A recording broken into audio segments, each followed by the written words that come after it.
Hello guys, welcome to mini vlog. आज आम्ही फिरायला जाताना आम्हाला हा एक डॉग भेटला. हा खूप हुशार आहे. आम्ही थोडा रिसर्च करून ह्याच्या मालकाला सोपवला, कारण हा मोकळाच फिरत होता. त्याला नवीन बेल्ट देखील आम्ही खरेदी करून लावला होता. निघताना आम्हाला खूप ऊन लागलं होतं. आम्हाला लोणी काळभोर रामदरा या मंदिराला व्हिजिट करायचं होतं. खूप अप्रतिम मंदिर आहे. प्राचीन काळातलं हिस्ट्री आहे याला. सुरुवातीला एंट्रन्सला तुम्ही पाहिलं तर निसर्गरम्य वातावरण आहे.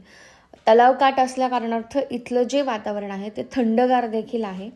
पाणी देखील खूप स्वच्छ, पाण्यातले मासे देखील इथे तुम्हाला पाहायला मिळतील. काही मुमेंट आम्ही ॲज अ कपल इथे कॅप्चर केले. फॅमिलियर पण तिथे वेदर आहे आणि कपल देखील तिथे भरपूर आहेत. त्याच्यामुळे जर तुम्ही जात असाल तर नक्की व्हिजिट करा. पुण्यामध्ये लोणी काळभोरच्या आसपासच्या ठिकाणात जर राहत असाल किंवा लांब जरी राहत असाल तरी देखील खूप सुंदर अशी हिस्ट्री आणि खूप सुंदर मंदिर आहे. व्हिडिओ आवडला असेल